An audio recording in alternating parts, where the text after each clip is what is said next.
ओम शांति। हम मुरली के शब्दों का गुह्य अर्थ समझकर अपनी बुद्धि का विकास कर रहे हैं, अपने पुरुषार्थ में तीव्रता ला रहे हैं।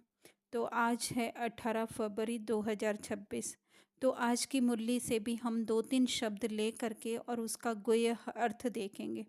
तो सबसे पहले तो बाबा ने कहा साहूकार, है ना। तो जैसे ही साहूकार शब्द आता है तो हम अपनी अनुभव सुनाते हैं कि पहले तो ऐसे जैसे महल और ऐसे राजसी पोशाक, वो हीरे जवाहरात और वो सोने के महल हमें दिखाई देते थे। लेकिन जैसे जैसे हमारी स्थिति जो है वो सूक्ष्म होती जाती है, तो बाबा के कहने का भाव है साहूकार का, क्योंकि वो साहूकारी तो जो है वो सिर्फ जो है वो धन की साहूकारी ला सकती है।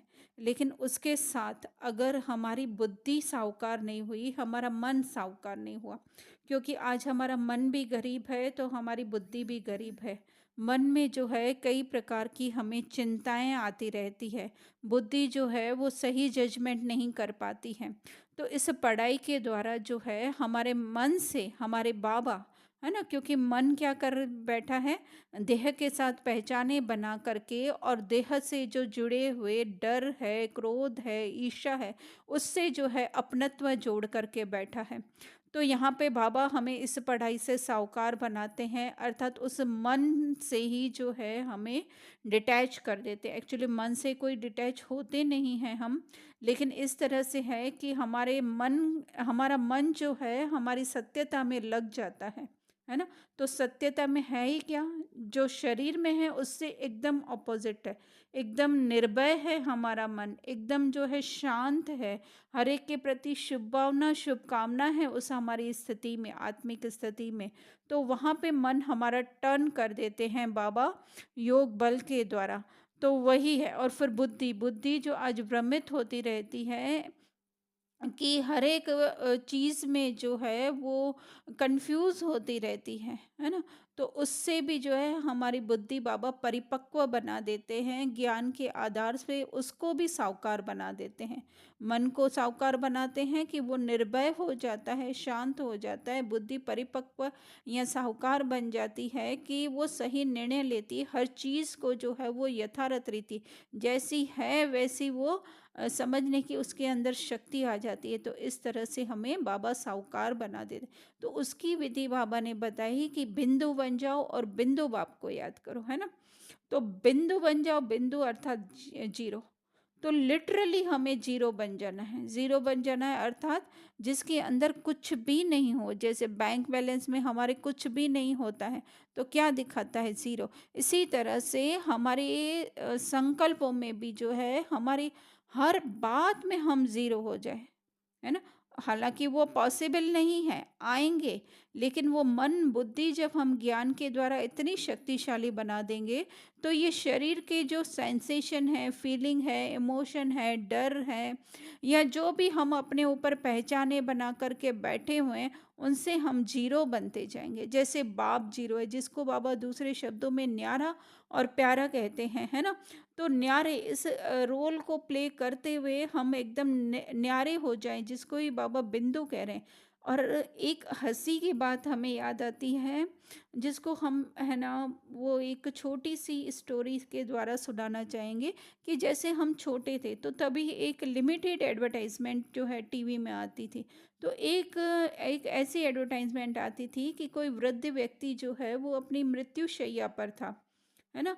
तो उसके जो है ना वो बच्चे, एक बेटा था, वो जो है वो सोचता है कि मैं इससे अपने पापा से सारी प्रॉपर्टी लिखवा लूँ, चाहे उसका बेटा था या जो भी था।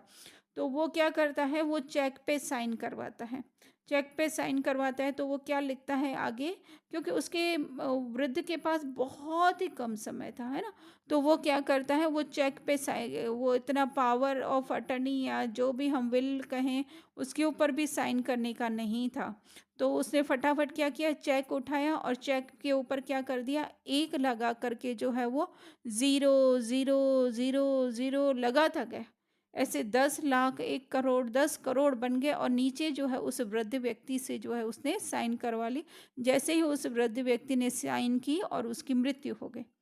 तो वो जो है वो आदमी खुश हो गया जिसने जो है वो इस चेक पे साइन करा था। लेकिन अचानक क्या हुआ, ऊपर से जो है वो सीलिंग छत में से जो है पानी का एक बूंद गिरी गिरी और क्या हो गया, एक के ऊपर गिरी। तो उसकी पूरी मेहनत, उस आदमी की पूरी मेहनत जो है वो बर्बाद हो गई, क्योंकि न 10 करोड़ की वैल्यू रही, न 1 करोड़ की, ना कि उसकी 10 लाख 10 हजार जितनी भी वैल्यू रही। तो इसी तरह से एक बाप को भूलने से सिर्फ हम सोचेंगे कि ये रीना आत्मा है, रीना के ध्यान में कुछ नहीं है। तो इस तरह से अगर हमने स्वयं को देह समझकर सोचा कि मैं कुछ नहीं हूँ, मैं आत्मा हूँ, मैं सर्वशक्तिमान हूँ, रीना सर्वशक्तिमान है, रीना देवताई जीवन वाली है, तो वो तो फिर जो है वो इस तरह से हो गया कि उसके आगे एक लगा ही नहीं, आत्मा लगी ही नहीं। ये नहीं समझते हैं कि आत्मा के अंदर भी जो है इस रीना का जस्ट एक थोड़ा सा पार्ट है, आत्मा तो बहुत विशाल है। तो अगर हमने आत्मा समझ करके अपने को वो जीरो समझ करके अगर हमने बाबा को याद नहीं किया, है ना, इसलिए बाबा हर मुरली में कहते हैं अपने को आत्मा समझ मुझे याद करो, है ना। हम क्या समझते हैं, रीना आत्मा है, तो उससे क्या होता है, फिर जो कनेक्शन जुड़ना चाहिए वो नहीं जुड़ता है। तो पहले हमें स्वयं को बिंदु बनना पड़ेगा, और उस एक बाप को, जैसे उस चेक में क्या था, एक है तो उसके साथ जीरो की वैल्यू है ना। तो इसीलिए बाबा ने कहा एक के साथ जीरो जुड़ने से 10, 10 के साथ जीरो जुड़ने से 100, है ना। पहले हम बाबा को रखें, फिर मैं आत्मा बिंदु जो भी हूँ, है ना, मैं आत्मा ये रीना हूँ, मैं आत्मा ये देवताई जीवन वाली हूँ, है ना, मैं आत्मा जो है वो मास्टर सर्वशक्तिमान हूँ। अगर एक बाप को आगे नहीं रखा, है ना, इसलिए कई बार जो है बाबा मुरलियों में ये कहते हैं देह सहित सब कुछ भूल जाओ। यहाँ तक कि बाबा कहते हैं इस देह को याद करना भी छोड़ दो। इस देह ये एक व्यक्त मुरली में तो बाबा ने ये कहा है कि ये देह भी क्या है, सांप है, इसे टच नहीं करो, है ना।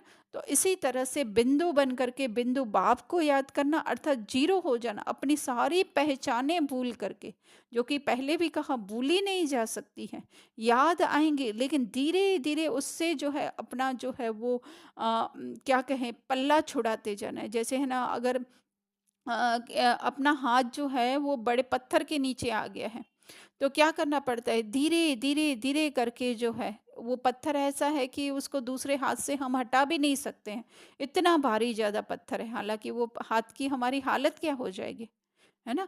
लेकिन फिर भी जो है कैसे भी करके हमको वो निकालना है उस हाथ अपना, तो धीरे धीरे धीरे करके निकालना पड़ेगा। इसी तरह से अपना पूरा अटेंशन जो है आज हमारा जो है इस रीना में फंसा हुआ है, तो उस रीना से अटेंशन हटाने के लिए क्या करना पड़ेगा, जरूर दूसरी जगह तो अटेंशन देना पड़ेगा ना।